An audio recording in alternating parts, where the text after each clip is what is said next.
بسم الله الرحمن الرحيم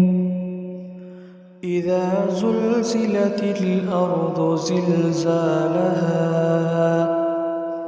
وأخرجت الأرض أثقالها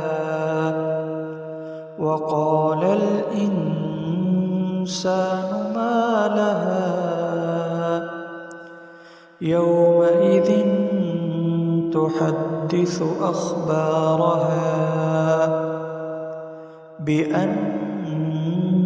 ربك أوحى لها يومئذ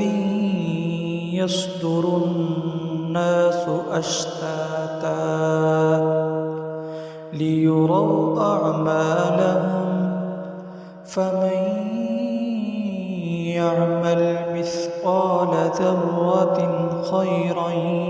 يره ومن يعمل مثقال ذرة شرا يره.